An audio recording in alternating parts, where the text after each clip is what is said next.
আসসালামু আলাইকুম। তো সবাই কেমন আছেন? আর আমি এখানে দাঁড়াতে বাধ্য হলাম। আমি আজকে এই যে গরুর গাড়ির যে ঐতিহ্য চত্বর, সেই চত্বরটা তুলে ধরার জন্য এসেছিলাম। আর এখানে এসে দেখেন, এটা কি মহাদেবপুর? আপনাদের কি বিশ্বাস হয় ভাই? আপনারা বলেন, বিশ্বাস কি হয়? ওখানে আমাদের গরু চত্বর, আর এখানে হবে জাতীয় ফুল কি আপনারা বলবেন, একটু বলবেন কমেন্ট বক্সে, অবশ্যই বলবেন। জাতীয় ফুল শাপলা, আর এই শাপলা চত্বরই এখানে স্থাপনা করা হচ্ছে। মানে বুঝছেন ভাই, সেরা লেভেল। আর আমাদের মহাদেবপুর আপনারা আসবেন, একটাবার আসবেন, এসে আমাদের মহাদেবপুরটা ঘুরে দেখবেন।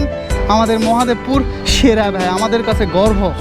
জানি না, আমি সত্যিই বিশ্বাস করতে পারতেছি না যে আমাদের মহাদেবপুর এইভাবে উন্নত হবে, আমাদের মহাদেবপুরে এই চত্বরগুলো স্থাপনা করা হবে।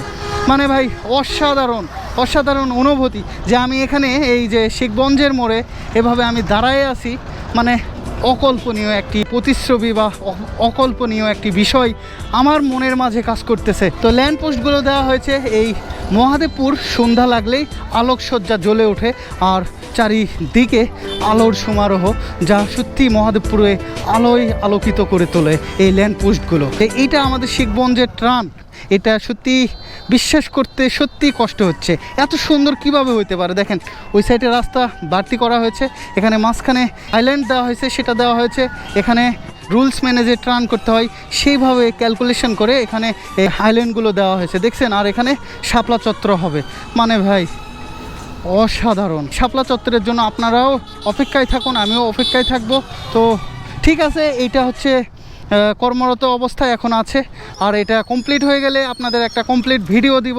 এটাই ভাই, মানে সত্যি অপূর্ব অপূর্ব লাগতেছে আমাদের মহাদেবপুর, আমাদের এই শিখগঞ্জ মোড়, আমাদের এই মডেলে মোড়। তো ঠিক আছে, আমার ভিডিও অনেক বড় হয়ে গিয়েছে অলরেডি, তো আমি ভিডিও কন্টিনিউ করতে চাচ্ছি না। এখানে অনেক জ্যাম, আর আমার ভিডিও করা খুবই রিস্ক হয়ে যাচ্ছে। আমি আমার ভালোবাসার মানুষের জন্য ভিডিওগুলো করতেছি। তো আমার ভিডিও কাছে দূরে যে যেখান থেকে দেখুন, সবার জন্য সুস্বাস্থ্য কামনা করছি। সবাই ভালো থাকবেন, সুস্থ থাকবেন, আমার জন্য দোয়া রাখবেন।